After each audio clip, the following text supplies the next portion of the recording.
Hey guys and welcome back. तो ये हम लोग का मन स्टैक का कोर्स चल रहा है जिसके अंदर ये हम लोग का 125 नंबर वीडियो है। हम लोगों ने ऑलरेडी अपने कोर्स के अंदर HTML, CSS और बूट स्ट्रैप को कंप्लीट कर रखा है और हम लोगों ने अपने जावा स्क्रिप्ट के अंदर सारे के सारे बेसिक टॉपिक को कंप्लीट कर लिया है। और आज से हम लोग अपने जावा स्क्रिप्ट के अंदर डॉम को स्टार्ट करने वाले हैं। डॉम यानी कि डॉक्यूमेंट ऑब्जेक्ट मॉडल, जो कि हम लोग का बहुत इंपॉर्टेंट है। डॉम की हेल्प से हम लोग अपने HTML फाइल को, अपने CSS फाइल को मैनिपुलेट कर सकते हैं, यानी कि हम लोग अपने अब स्टैटिक वेबसाइट को डायनेमिक बना सकते हैं अपने जावा स्क्रिप्ट के डॉम की हेल्प से। तो चलिए स्टार्ट करते हैं अपने इस फ्री कोर्स को। अगर आप इस फ्री कोर्स को देख रहे हो तो चैनल को सब्सक्राइब करना ना भूलें। तो यहाँ पे हम लोग डॉम पढ़ने वाले हैं। डॉम का मतलब क्या होता है? डॉम का मतलब होता है हम लोग का डॉक्यूमेंट ऑब्जेक्ट मॉडल। ठीक। तो ये हम लोग का डॉम क्या होता है, सबसे पहले हम लोग इसके बारे में थोड़ा सा पढ़ते हैं। तो देखो यहाँ पे लिखा हुआ है, the DOM is a programming interface provided by browser.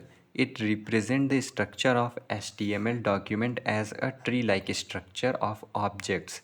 Each element in the document is considered a node in this tree. यानी कि यहाँ पे कहने का मतलब क्या है? इसका मतलब ये है कि जब भी हम लोग अपने HTML और या फिर CSS फाइल को अपने जावा स्क्रिप्ट के साथ मैनिपुलेट या फिर एक्सेस करना चाहते हैं, तो हम लोग का ब्राउज़र क्या करता है, हम लोग का जो भी HTML का फाइल होता है और साथ ही साथ जो भी हम लोग का CSS का फाइल होता है, उसको हम लोग के डॉम में कन्वर्ट कर देता है।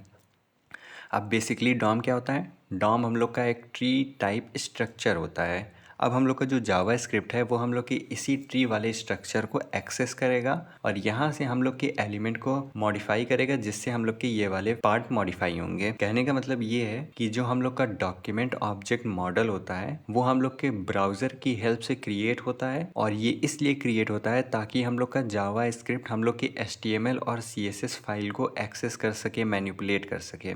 ठीक, इतना चीज़ समझ में आया कि डॉम हम लोग का एक ट्री लाइक स्ट्रक्चर होता है जो कि हम लोग का ब्राउज़र क्रिएट करता है ताकि हम लोग अपने जावा स्क्रिप्ट की हेल्प से हम लोग अपने HTML और CSS फाइल को एक्सेस कर सकें। ठीक, अब इस डॉम के अंदर क्या क्या होती है चीज़ें?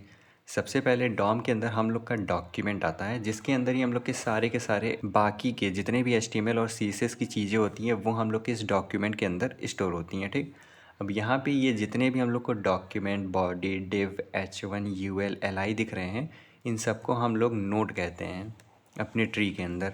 ठीक, तो सेम चीज़ देखो यहाँ पे वही लिखा हुआ है, the DOM is a programming interface provided by browser. It represent the structure of HTML document as a tree like structure of object. Each element in the document is considered a node in the tree. यानी कि यहाँ पे जितने भी हम लोग के element दिख रहे हैं हम लोग के इस डॉम ट्री के अंदर, उन सबको हम लोग नोड कहते हैं। ये डॉक्यूमेंट वाले को हम लोग नोड कहते हैं, ये बॉडी वाले को हम लोग नोड कहते हैं, ये UL है इसको हम लोग नोड कहते हैं। यानी कि जितने भी एलिमेंट आपको दिख रहे हैं उन सबको हम लोग नोड कहते हैं। ठीक, अब ये जो हम लोग का डॉम होता है, यहाँ पे पढ़ो तो डॉम के अंदर, डॉम का जो फुल फॉर्म है वो हम लोग का डॉक्यूमेंट ऑब्जेक्ट मॉडल है। यानी कि ये जो डॉम है ये हम लोग का एक ऑब्जेक्ट होता है। जैसे हम लोग विंडो ऑब्जेक्ट पढ़े थे, सेम उसी तरह हम लोग का डॉम भी एक ऑब्जेक्ट होता है।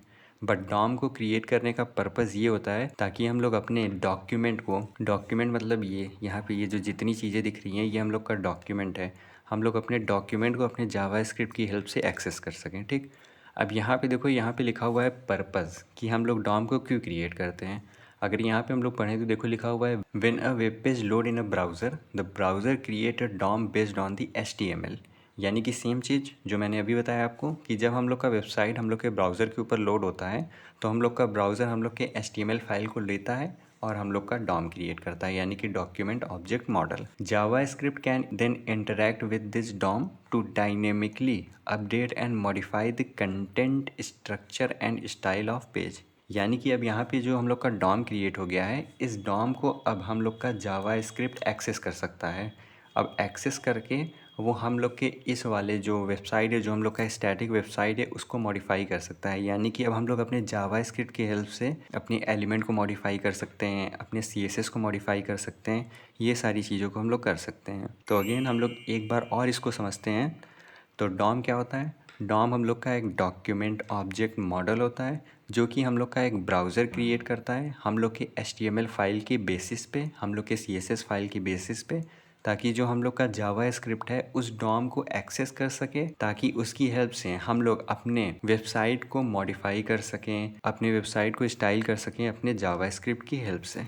तो यहाँ पे हम लोग का कुछ ज़्यादा ही थ्योरी रिलेटेड चीज़ें हो गई। तो चलिए हम लोग क्या करते हैं, सबसे पहले इसको एक वेबसाइट के अंदर चेक करके देखते हैं। तो ये हम लोग का एक देखो वेबसाइट ओपन है, ठीक। हम लोगों ने ऑलरेडी विंडो ऑब्जेक्ट के बारे में पढ़ रखा है। अगर मैं यहाँ पे विंडो प्रिंट कराऊँ, विंडो, तो ये देखो हम लोग का विंडो ऑब्जेक्ट यहाँ पे आ रहा है, ठीक, जिसको हम लोगों ने ऑलरेडी पढ़ रखा है। अब जो हम लोग का डॉक्यूमेंट होता है, डॉक्यूमेंट भी हम लोग का एक ऑब्जेक्ट होता है, यानी कि यहाँ पे जो डॉम आपको दिख रहा है जिसका फुल फॉर्म होता है डॉक्यूमेंट ऑब्जेक्ट मॉडल, ये भी हम लोग का एक ऑब्जेक्ट होता है। अगर मैं यहाँ पे सिंपल डॉक्यूमेंट लिख दूँ तो ये देखो हम लोग का यहाँ पे ये डॉक्यूमेंट आ गया। अगर हम लोग इस डॉक्यूमेंट को देखें और यहाँ पे ये जो हम लोग का HTML है इसको देखें तो ये दोनों हम लोग को सिमिलर ही लगेगा। अगर मैं यहाँ पे बॉडी को ओपन करूँ तो ये देखो H1 के अंदर हम लोग का डॉम लिखा हुआ है, यानी कि ये जो डॉक्यूमेंट है ये डॉक्यूमेंट हम लोग का एक ऑब्जेक्ट है जो कि हम लोग का ब्राउज़र क्रिएट किया है। अब इसी डॉक्यूमेंट को हम लोग का जावास्क्रिप्ट एक्सेस करेगा। यहाँ पे देखो हम लोग का HTML का फाइल एकदम सेपरेट है, बट वो हम लोग अपने कंसोल के अंदर एक्सेस कर पा रहे हैं। ऐसा इसलिए क्योंकि ये पूरे कोड को हम लोग का ब्राउज़र एक्सेप्ट किया और उसको एक डॉक्यूमेंट ऑब्जेक्ट के अंदर कन्वर्ट किया। अगर मैं यहाँ पे थोड़ा सा चेंजेस कर देता हूँ, लेट्स सपोज दैट मैं यहाँ पे एक अनऑर्डर्ड लिस्ट क्रिएट कर देता हूँ जिसके अंदर 2 li आ जाते हैं। लेट्स सपोज दैट मैंने यहाँ पे जावास्क्रिप्ट लिख दिया और मैंने यहाँ पे React.js लिख दिया। अब अगर मैं सेव करूँ और यहाँ पे आकर के अगेन मैं अपने डॉक्यूमेंट को लिखूँ, अब अगर मैं इसको ओपन करूँ और यहाँ पे अपने बॉडी को ओपन करूँ तो ये देखो हम लोग का UL आ गया।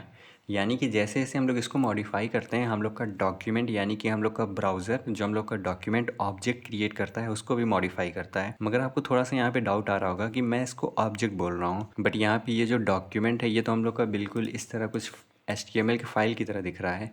ऐसा नहीं है। अगर मैं यहाँ पे अपने डॉक्यूमेंट वाले ऑब्जेक्ट को अगर प्रिंट कराना चाहूँ तो हम लोग उसके लिए यूज़ करते हैं console.dir। अगर मैं यहाँ पे लिख दूँ console.dir, अब इसके अंदर अगर मैं लिख दिया अपना डॉक्यूमेंट, अब अगर मैं इंटर करूँ तो ये देखो यहाँ पे हम लोग का ये ऑब्जेक्ट आ गया, यानी कि यही सेम ऑब्जेक्ट है हम लोग का, बट इसको अगर हम लोग को ऑब्जेक्ट की तरह अगर शो कराना होता है तब हम लोग console.dir का यूज़ करते हैं, ठीक। तो यहाँ पे देखो हम लोग को बहुत ढेर सारे प्रॉपर्टीज़ वगैरह दिख रहे हैं। हम लोग को फंट दिख रहा है, FG कलर दिख रहा है, हम लोग को डॉक टाइप दिख रहा है, ये जो आपको दिखता है यहाँ पे। हम लोग के पास चाइल्ड नोड है, लास्ट नोड है, लास्ट चाइल्ड है, हम लोग के पास कुकीज़ है, हम लोग के पास कैरसेट है, ये कैरसेट जो आपको यहाँ पे दिखता है ये रहा कैरसेट, ये सारी चीज़ें। तो यहाँ पे जितने भी हम लोग के HTML CSS फाइल हैं उन सारे फाइल को लेता है हम लोग का ब्राउज़र, क्योंकि वो हम लोग के ब्राउज़र के अंदर देखो यहाँ पे रन हो रहा है। तो वो सारे फाइलों को हम लोग का ब्राउज़र एक्सेप्ट करता है और जितने भी हम लोग के HTML CSS फाइल्स हैं उनको कन्वर्ट करता है हम लोग के डॉम के अंदर, यानी कि डॉक्यूमेंट ऑब्जेक्ट मॉडल के अंदर। अब इसी डॉम को हम लोग का जो जावा स्क्रिप्ट है वो एक्सेस करेगा और इसी डॉक्यूमेंट की हेल्प से वो चीज़ों को मॉडिफाई करेगा। अगर मैं यहाँ पे आऊँ तो यहाँ पे हम लोग को सारी चीज़ें दिखेंगी। अगर मैं प्रोटोटाइप को ओपन करूँ और यहाँ पे और नीचे आऊँ, यहाँ पे अपने डॉक्यूमेंट को ओपन करूँ तो ये देखो हम लोग के पास सारी चीज़ें हैं। क्रिएट एट्रीब्यूट, इसकी हेल्प से हम लोग अपने एलिमेंट के अंदर एट्रीब्यूट क्रिएट कर सकते हैं। अगर हम लोग को अपने एलिमेंट को सेलेक्ट करना है, जैसे हम लोगों ने अपने आईडी वगैरह देख रखा है, हम लोगों ने अपने एलिमेंट के अंदर क्लास नेम वगैरह देना सीख रखा है, तो उन सारी चीज़ों को हम लोग एक्सेस भी कर सकते हैं अपने इन सारे प्रॉपर्टीज़ की हेल्प से, इन सारे फंक्शंस की हेल्प से। तो अगर आपको ऑलरेडी पता है डॉम के बारे में तो बहुत अच्छी बात है, और अगर आप इस चीज़ में न्यू हैं तो कोई प्रॉब्लम की बात नहीं है। ये भी बहुत ईजी टॉपिक होता है। जैसे जैसे हम लोग इसके अंदर आगे बढ़ेंगे वैसे वैसे ये सारी चीज़ें हम लोग को समझ में और अच्छे से आने लगेंगी। तो होपफुली आपको डॉम का ओवरव्यू समझ में आ गया हो। अगर आपको कोई डाउट हो तो आप कमेंट सेक्शन के अंदर पूछ सकते हैं। तब तक के लिए चैनल को सब्सक्राइब करना ना भूलें। Thanks for watching.